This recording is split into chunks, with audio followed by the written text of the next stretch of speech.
Hello everyone, I hope you're having a wonderful day today. Wanted to show you some Vanda blooms today. My beautiful Vanda Pachara Blue on the right is blooming. It has two spikes, and then in the background is Vanda Tayanee Cerise.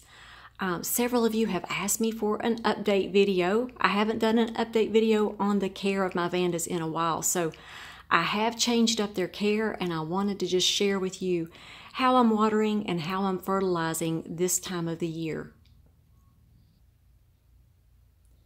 So at the moment, I have 4 Vandas right now.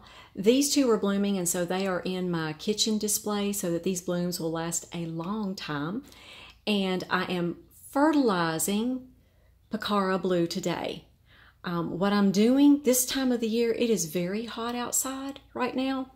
So I am giving them a 24-hour soak every 4 days. So I just kind of rotate them around. I do one each day. And so this is the soak day for Pachara Blue. Tomorrow will be the soak day for Vanda Tayanee Cerise on the left. So I am fertilizing them at a higher rate than I was.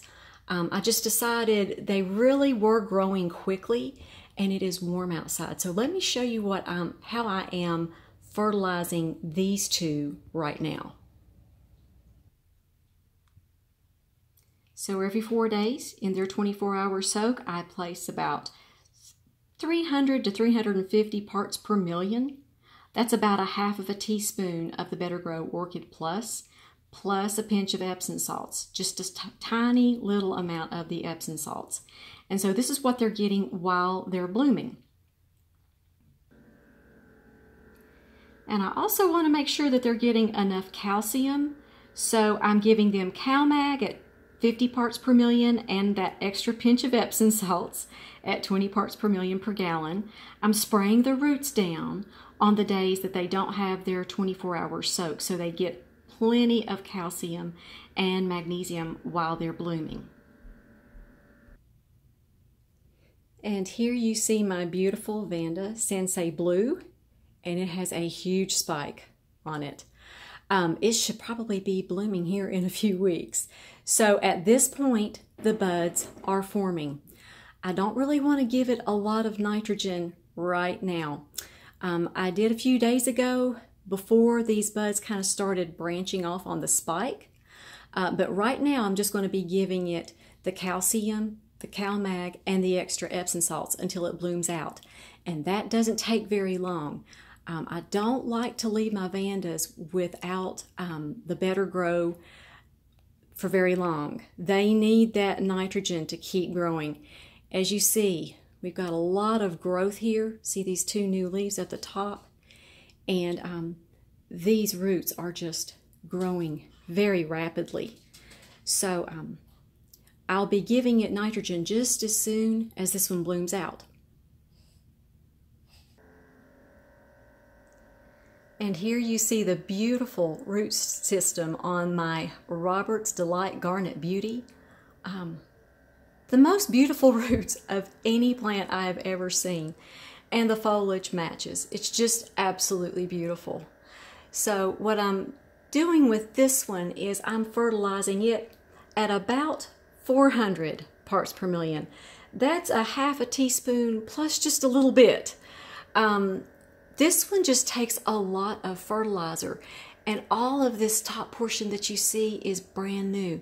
It just sprouted like 3 leaves in the past 2 weeks. So I want to make sure that it has plenty of energy, plenty of fertilizer to utilize for that new growth. Plus there's a lot of new root growth on this one as well. And I always put a pinch of that Epsom salts in there as well. It really does help them to stay green. I've been really impressed with just a little pinch of Epsom salts. Does wonders for your orchids. And as you see, there's a little bit of water in the vase today. A few weeks ago, I went on vacation and I left my Vandas in something like a full water culture for about 5 or 6 days, and they were fine. I came back home, they were fine. but my vases were kind of dirty. There was a little bit of algae, a little bit more than what I like to grow in my vases. And so I'm trying to get some of that algae to loosen up a little bit, plus just kind of clean the vases. That's what I'm doing here. Just be aware that when you go on vacation and you do leave them, I think I put about this much water when I left them for that 5 or 6 days. They'll do fine. It's just you'll notice that the vases are a little bit dirty. So I'm just kind of trying to clean that up. So let me give you another close-up view of my beautiful Vanda Tayanee Cerise. The color of this one is absolutely breathtaking. I love Vanda blooms. There's just nothing like them. And here's another close-up of my beautiful Vanda Pachara Blue. The blue purple of these blooms just speaks to me. I love that color combination. That blue purple up against the beautiful green foliage. It's just striking.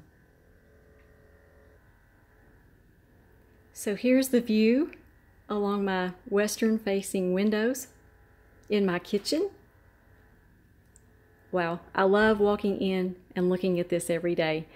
Several of you have asked me, what windows do you have your Vandas in? And I have them in front of these western windows, and my grow room upstairs is an eastern facing window that is very warm, and they love to grow there too. Also, my sunroom, the western windows in there are a really good home for my Vandas when they're not blooming. I like to have them in here so that I can enjoy them all day while they're blooming. So I hope you all are just having a wonderful day and be highly favored, deeply loved, and greatly blessed. And we'll talk to you all next time.